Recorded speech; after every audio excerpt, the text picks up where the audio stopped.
Почитатели таланта Аблязова, его поклонники наверняка видели его последний афронт, где он призывает их, своих сторонников,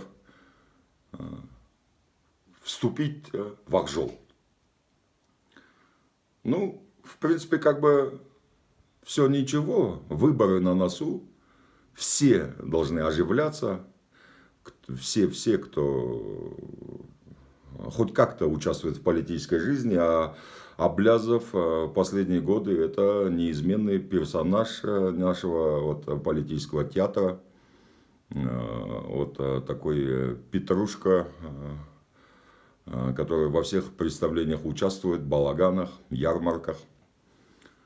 И поэтому понятно, что он должен что-то высказываться, изображать какую-то деятельность, напоминать о себе, может, самому себе в том числе. Всякий человек хочет выглядеть более значимым, чем он есть на самом деле, а Аблязова понять можно. Сидя на мешке денег, как вот Кощей, чахнет на злате и никому не нужен. Списанный, отработанный материал, и угрозы от него не больше, чем от герпеса. И вот если честно, и, наверное, на Аблязова можно было бы не обращать внимания на его заявления, на его эфирчики, педерачи, которые он каждый вечер выпускает, сидя из прекрасного далека. Но есть какие-то силы в Казахстане, которым наличие такого персонажа, Аблязова, как Жупел, выгодно. Не знаю, не обязательно выгодно у Тимуратова одному или только там у Тимуратова. Наверняка у Аблязова, как у миллиардера, есть сторонники, другие члены кружка миллиардеров. Потому что олигарх олигарху глаз не выколет, они друг другу в любом случае брат, сват. У них должна, я думаю, быть корпоративная солидарность. Олигархов не так много. Наверняка как-то встречаясь на своих тайных вечерях, они, может, и говорят, что нас мало, нам надо держаться друг на друга, а то плебс, антикор, КМБ нас сожрут. Аблязов один из них.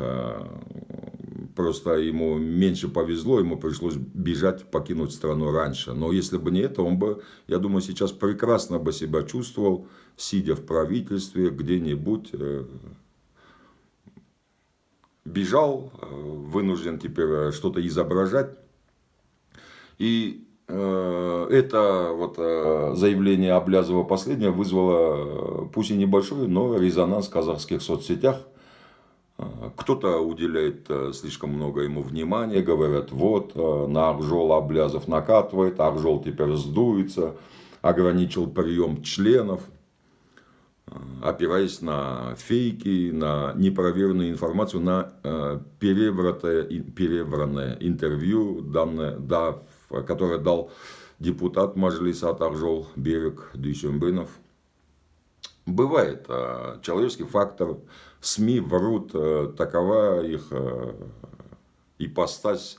СМИ должны врать, если это не Wall Street Journal, к примеру, который, кстати, насчет одного из дружков Аблязова в Казахстане написал на днях, разоблачил, показал все, что скрыто. Это я имею в виду у Тимуратова. И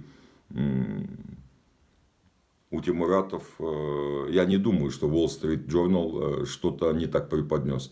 Да, он, вероятно, действительно замешан. Мы, впрочем, об этом и давно знали, без Wall Street Journal. Я, например, знал, что у Тимуратов и Аблязов работают в одной связке.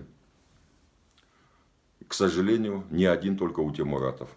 Но в целом нет от них угрозы, если бы они не представляли какие-то медийные свои мощности, которые за ними есть, особенно за Тимуратовым.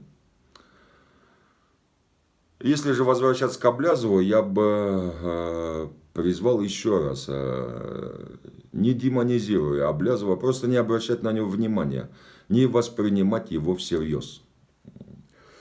Да, он интересный персонаж, на него можно посмотреть для разнообразия. Если не можешь заснуть, может, как какой-то терапевтический эффект, может, его видео иметь, может, шрамы рассасываются, но не больше.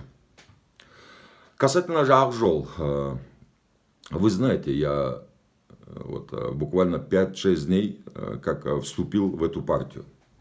Потому что Акжолмен біздің ортақ мүддеміз бар. Былтырдан бері тіл табысып, бір әрекет қадамдарымыз бар, қосылып істеп жүрген. Ол ашаршылық жайлы, ашаршылық қазақтың геноциды деген сондай түсініктеме енгізіп, заңға енгізіп, ашаршылық қазақтың геноциды деп сол тарихта сөйтіп қалдырмақшымыз. Екіншісі, десоветизация, декоммунизация деген шараларымыз бар. Оған да Ақжолмен толық 100% келісімге келіп, ауызбіршілік көрсетіп, танытып, ешқандай қайшылас ештенеміз жоқ. Жаңағы десоветизация, декоммунизация, деоккупация, деколонизация десек та ДДД деп айта беруге болады, 3D, 4D деп. Оны да істемекшіміз, сол Ақжолмен қосылып, сол қатарына кіріп, Ақжолдың арқасында қолым ұзаратын түрі бар. Өйткені қанша белсендік танытсам да, ешқандай ресми қозғалысын партиям болмаса, бір ең жақын арадағы есікке барып тірелесін, қанша есікті соқсан да ашпайды. Ал мына Ақжол мәжілістің партиясы, Қазақстандағы ірі партиялардың біреуі, және көзқарасы бізге жақын, саяси платформасы 10 жыл. Ішінде ұлтшылдар бар, ағаларымыз, бауырларымыз, әріптестерім бар. Ақжолдың ішіне бұрыннан келатқан, кеше емес кірген. Сондықтан Ақжолға кіруге мәжбүр болдым. Енді кіргесін оған өкінетін және артқа шегінетін қазір ешқандай мүмкіндік жоқ, тек қана алға. Ақжолдың қатарында болып, жаңағы осы ашаршылық, декоммунизация, десоветизация деген салаға толық қатыспақшымын. Әрине, осы менің көрермен тыңдаушылардың арасынан біреу шығып қалар, сен айтқаның бар еді, өзіміз ұлтшылдар партия боламыз деп, оны неге қойып кеттің деген сұраққа ол жөні бар, сол жауабын бере салайын, сұрақты күтпей ақ. Ол партия мүмкін әлі болармыз, ол үміт бар, келешекте, бірақ бүгінгі күнде партияны ашамаймыз, 20 мың, 200 мың қол жинасақ та, сондықтан күте тұрайық, асығыс жоқ, артымыздан қамшылап қуып бара жатқан ешкім жоқ. Алла қаласа келешекте мүмкін партия болармыз, бұйыртса. Ал болмасақ, қазір күтпей келешекте қашан келеді екен деп жата бермей текке осы Ақжолдың қатарында болып жұмыс істемекшімін. Жаңағы салада декоммуни, десовок деген ашаршылық.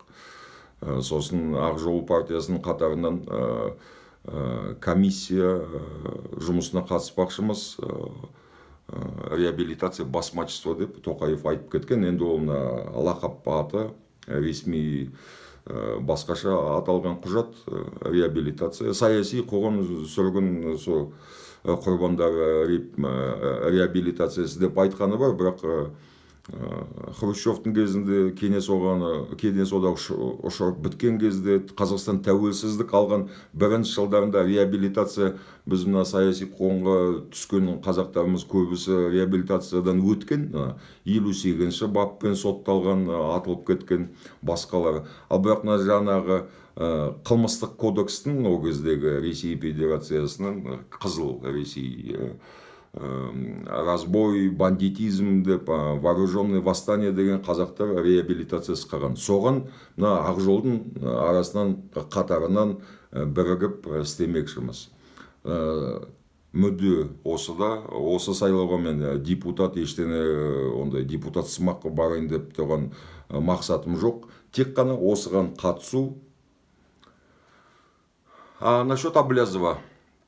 Еще раз говорю, смело забейте на него. И я это прошу так поступить каждого, от наших министров, генералов, чиновников Нур-Отана и до простых обывателей. Не бояться, не демонизировать этого карлика парижского. От него угрозы, я же говорю, не больше, чем от герпеса. Не надо слушать его. Ну, а так пусть говорит.